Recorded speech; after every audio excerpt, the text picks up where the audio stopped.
था। वो कॉर्ड्स बजवाते थे। शंकर जयकिशन स्ट्रिंग सेक्शन से क्या करते थे, जैसे सी मेजर में 3 नोट्स लगते हैं, सी ई जी। शंकर जी क्या करते थे, 30 वायलिन सी बजाएंगे, 30 ई बजाएंगे, 30 जी बजाएंगे। एक साथ आपको सी मेजर सुनाई देगा, है ना। पंचम दान ने वो स्टाइल कॉपी नहीं करी, कोई बुराई मतलब उसमें बुरी नहीं थी, उन्होंने अपना स्टाइल डेवलप किया। उन्होंने 10 गिटार रखे उसमें डेंसिटी लाने के लिए, और वो अपने स्टाइल से उन्होंने हारमोनी लाया। तो आज भी आप देखो ना एफएम में पंचम दा का म्यूजिक फ्रेश दिखता है, बाकी लोगों का आउटडेटेड दिखता है। पंचम दा का म्यूजिक सुनो तो आपको एक एक चीज क्रिस्टल क्लियर, रिदम हो, गिटार सब सुनाई देगा। उसी पीरियड में लक्ष्मीकांत प्यारेलाल का हमने एक रिकॉर्डिंग बजाई थी पिया के घर की, तो उसमें हमारे कॉर्ड सुनाई नहीं देते। आप ये जीवन है सुनो, उसमें भी हम लोग 8 लोग थे, उसको सुनाई नहीं देता। उसमें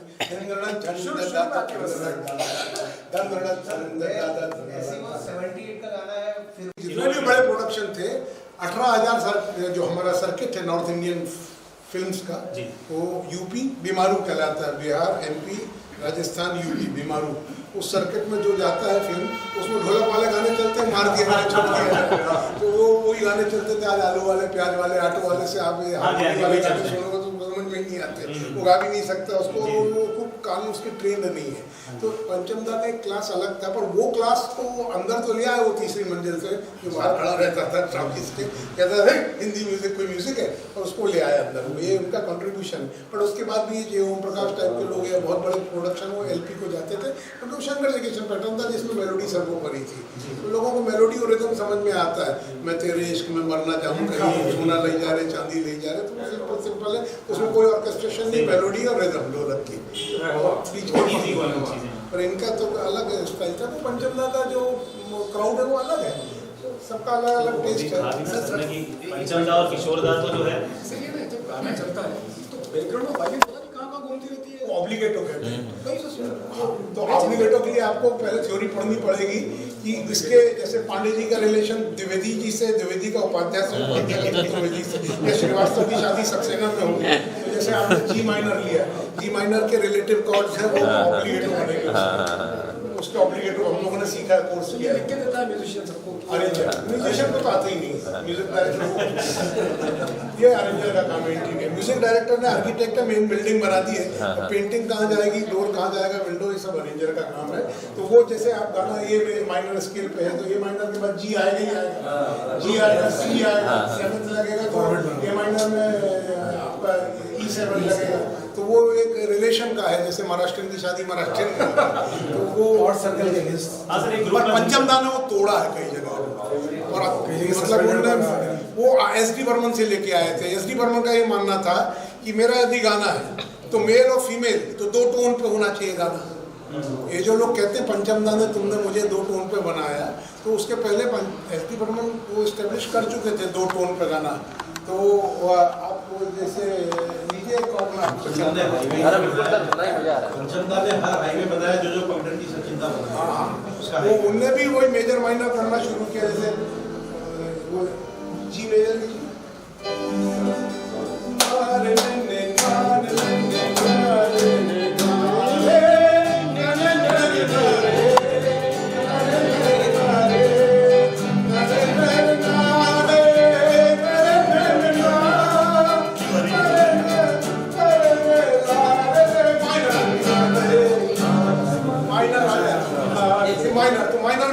माइनर यदि फीमेल पे है तो मेजर। तो एस.डी. बर्मन का कहना था कि मेरे एक टोन पे, एक प्लेटफॉर्म पे दोनों नहीं चलेंगे, दोनों के ग्रुप अलग अलग होने चाहिए। तो ये कंपोजिशंस की डिटेल्स है मेजर माइनर की, पर ये आम जनता नहीं समझेगी इस बात को, और उसका कसूर भी नहीं है, उसने अपनी म्यूजिक अपब्रिंगिंग नहीं हुई है। तो ये पोस्ट ग्रेजुएशन कोर्स है, तो एक एमएससी वाला बीएससी को समझा सकता है, पर यदि उसको आप बोलो प्राइमरी वाले को मेजर माइनर, उसको मालूम नहीं उसको। हाँ, पर बताएंगे तो जिनके एंटीना है वो उसको कैच कर लेंगे इस बात को, मेजर माइनर क्या होता है, कैसे ये ग्रुपिंग करी उनने, और ये हारमोनी सेट करके, तो वो गानों में आपको लगेगा भाई आप क्या कॉर्ड लगा यहाँ आगे, वो हारमोनी सेट करने में मास्टर थे। सर आपकी ये सारी बातें अगली बार हमें कैसे समझ लेंगे और कब? इसमें मेरा प्रस्ताव है सर, मैं अवधेश दवे खंडवा से तो मैं करूँगा उसको। क्या बात है, कोऑर्डिनेट कर लेना। उसका एक प्रोग्राम बना रखा है 3-4 आप क्या करते हैं उसमें कुछ म्यूजिशियन उसमें मुझे कुछ नहीं, एक स्क्रीन लगती है, एक लैपटॉप लगता है, प्रोजेक्टर। जी आप इंदौर मुंबई यहाँ? मैं मुंबई और इंदौर दोनों जगह। अच्छा, अभी का सीन क्या है? ये तो आपने पुराना, अभी के जो चल रहा है, जो अभी के अब क्या हो गया है कि जो एकॉस्टिक म्यूजिशियन है वो बाहर हो गए इंडस्ट्री से टोटल।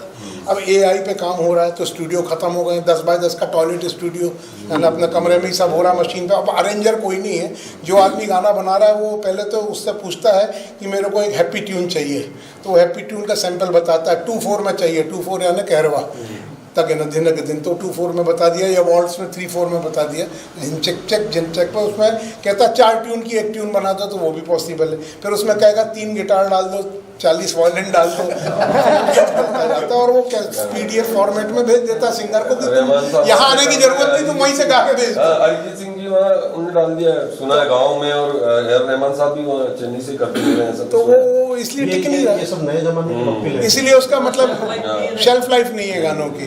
इसमें कोई आज लोगों का, मनुष्य की किसी दिल की कोई वो नहीं है, फीलिंग्स नहीं है। मैं मतलब फॉर्चुनेट हूँ क्योंकि खंडवा का, तो जब मैं फर्स्ट ईयर में था, जब किशोरदा जब गए तो उनको लेके जब आए थे, तो नंगे पैर हमने उनका वो अटेंड किया पूरा फ्यूनरल। और जब पूरा खंडवा में उस समय स्थिति ये थी कि किसी भी घर में कोई काम नहीं, कुछ नहीं, कोई जा रहा था, कई लोग आए थे बाहर से, तो ये स्थिति थी कि साहब क्या है पानी पीना, वो अंदर चले जाए यार, कोई भी है, कोई आदमी ऐसा दुखी, और कौन कहाँ रो रहा है, किशोर कुमार के दिखाने का होता है, कौन कहाँ रो रहा है, 1-2 किलोमीटर दूर घरों में लोग रो रहे हैं, अकेले आदमी रिकॉर्डिंग कर रहा है, और जो 100 लोग के सामने रिकॉर्डिंग होती है लाइव, तो उसमें एक जोश आ जाता है लोगों के सामने। यही बात आप मुझसे अकेले पूछो तो मैं अलग तरीके से बोलूँगा, पर 100 लोग खड़े हैं तो मुझको टेम्पो अलग आएगा बोलने का। तो अब जैसे मैंने आपको बताया तो जूली वाला किस्सा, कि जूली में वो गाना था जो क्या कहते हैं, वो दिल क्या करे, दिल क्या करे, तो वो कितना किशोरदा ने नई टेक्नोलॉजी लॉन्च करी सिंगिंग में, इसको इंग्लिश में कहते हैं वॉइसा डी मोचे, VOIC, वो इटालियन शब्द है उसका, वोचा डी मोचे, पर हम वॉइसो डी मोचे बोलते हैं। उसका मतलब है साउंड डायनामिक्स इन वोकल्स, साउंड डायनामिक्स इन बेवफा, ये सॉफ्ट है, हरगिज़ न थे थोड़ा मिडिल पर हम वफा कर ना सके, फिर नीचे। ये कौन आपको डायरेक्ट करेगा? ये तो कोई म्यूजिक डायरेक्टर का असिस्टेंट नहीं करेगा, ये वॉइस तो आपको निकालनी है, कैसे कैसे करना है इसको कंट्रोल। तो वो वॉइस चॉइस में उनने करी, हमें तुमसे प्यार है हम नहीं जान, तो वो कंट्रोल तो खुद का ही उनके गले में था। तो इसको जो उस्ताद थे इसके, वो इसलिए था कि वो वेंट्रोलॉकिज्म उनको आता था। वेंट्रोलॉकिज्म है ना अपने पेट को लॉक करना, वो जो नंदू का किस्सा मैंने आपको बताया था, तो वो एक नंदू नाम का कैरेक्टर बच्चा उनके साथ चलता था, उसको उंगली पकड़ के चलते थे और पूछते थे नंदू कैसा गाना है, तो वो बच्चे की आवाज़ में ही बोलते थे 3rd क्लास गाना है। खुद ही बोलते थे। इसका आर्टिस्ट रामदास पाध्य तो बहुत बाद में आया, जिसने वो खरगोश को हाथ में पहना के पूछा बात करता था, पर किशोरदास के पहले आर्टिस्ट है देखा जाए। तो वो कुछ पूछते थे कि कैसा गाना है, तो बोले शशिकांत जी, यानी लक्ष्मीकांत जी के बड़े भाई, बोले शशिकांत जी ने इतना रद्दी गाना सिखाया है। क्यों? उन्होंने सिखाया ये जीवन है, इस जीवन का, तो जो किस्सा घूम रहा है, किस्से मेरे लेख से भी बना के वीडियो घूम रहा है, तो अब मैं भी नहीं साबित कर सकता कि ये मेरा बताया हुआ है, क्योंकि ऐसा है रामायण किसी ने लिखी, और कई लोग अपनी समीक्षा करने के लिए स्वतंत्र हैं हर आदमी। और रामायण में तुलसीदास जी जब पैदा हुए तब तो रामचंद्र जी की काल में नहीं हुए, उन्होंने तो हजारों साल बाद लिखी रामायण, पर सबका अपना अपना वो है। वाल्मीकि हो मतलब उनका शो जब लाइव, मैंने एक शो बजाया जिनमें हुआ था वो, जीन मिलिंग, जिसमें लीना चंदा का मुझको ठंड उससे दूर, जीन मिलिंग, वो जो cotton mill compound Johnny baker भी साथ में थे, किशोरदा भी थे। अमित जी को लेकर इसकी पिक्चर आ रही है लव स्टोरी, जब अमित जी को उन्होंने इंट्रोड्यूस कराया था खंडवा वालों से, वो अमित कुमार जी के साथ हमने 4 प्रोग्राम किए थे, बुरहानपुर, नेपानगर था, वो किए थे उस समय। पर आज बहुत ऐसे म्यूजिशियन थे तो उतना लोगों से क्लोजनेस नहीं रहती, हेलो आए रहती, नमस्कार कर लिया, वो अच्छा, तो कोई कांटेक्ट नहीं होता स्टूडियो में। मतलब ये तो हमारी ऑब्जर्वेशन है, चूंकि उनके घर में जाते थे, जैसे मैंने पूछा कि स्केल, तो उन्होंने कहा नहीं यार पंचम को बोलो उसका स्केल बहुत नीचे है, प्यार हमें किस मोड़ पे ले आया, बोले मैं बैठ क्या कहूँ क्या नीचे। तो पंचमदा को बोला तो पंचमदा ने किशोरदा को बोला नहीं, वो इसलिए क्योंकि मेरे को अंतरे में मेरे को ऊंचा गाना है, आपको एक स्केल ऊपर करूंगा तो मैं तो गिर जाऊंगा, बोले गा ही नहीं पाऊंगा, चाहे जो हो मजबूरी। और उसके बाद उनको वो टी करना था, तो सब करना है, तो बोले मेरे को तो आपको नीचे जाना ही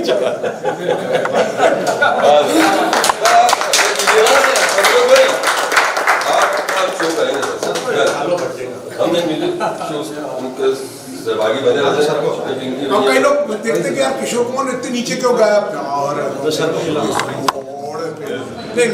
डायबिटीज है रोंडास की, तो वो कहते थे इसमें रोंडा डालो, लोग कहते थे रोंडा पब्लिक टूट जाएगी, गाने में मोनोटोनी टूट जाएगी तो लोग भाग जाएंगे, पर देखो कितने अच्छे रोंडा है, बहुत सारे रोंडा डाले उन्होंने। अभी आप प्ले कर रहे हैं कई सालों से, मैं तो बिजनेस मैंने शुरू कर दिया था, आई लेफ्ट इंडस्ट्री इन 1978, पर एक बार सत्ता के लिए बुलाया था मुझको, मैंने मेरा 72 का कार्ड है CMA का, सिनेमा एसोसिएशन का 72 का मेरा इंटरव्यू गोरख शर्मा जी जो दिलीप नाइक सर का मैं स्टूडेंट हूँ, फिर आजा मैं उनके साथ मैंने मेरे जीवन साथी ज्वाइन की थी। सबसे पहला गाना कितने सपने कितने अरमा मेरे सामने हुआ, तो साहब ने देखे बताया था, तीसरी बार मना कर दिया किशोर ने करने से बाहर। वो मैंने पहला गाना उनका अटेंड किया था, और फिर लास्ट मैंने कसमे वादे बैकग्राउंड से यादों की बारात में पूरा बजाया ना सर।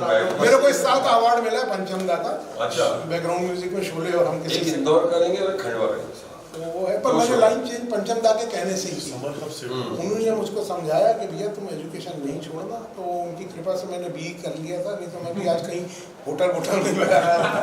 नहीं आप होटल में बैठा था, बुरी बात भी नहीं, पर क्या है कई लोग आज म्यूजिशियंस को आप लोग जानते हो, आज आप मैंने अभी राज नागले जी से बात करी है, इतनी SUV जा रही है, उनके कार में आ रहा था, सबके यहाँ डेक लगा है, उससे किसी से पूछो कि इसमें सैक्सोफोन किसने बजाया, वायलिन, तो उनको तो ये भी नहीं मालूम कि वायलिन वो सुनते हैं। मेरे ही रिश्तेदार हैं, मेरी वाइफ भेजती थी कुछ मेरे उनको राइटअप, उनको नहीं समझ में आता है, तो पब्लिक नहीं म्यूज़िक अप्रिशिएट करती है, और उसमें आप वहाँ ऐसे क्षेत्र में कैरियर यदि बना रहे हो, यदि आपके पास कोई ऑप्शन नहीं है, पढ़े लिखे नहीं हो तो ठीक है, पर यदि अच्छा ऑप्शन चाहिए, देखिए मैं बोलना नहीं चाहता हूँ, पर ये बात मैं बोलूँगा कि आज की तारीख में मैंने जो भी कमाया, आज बम्बई में मेरा है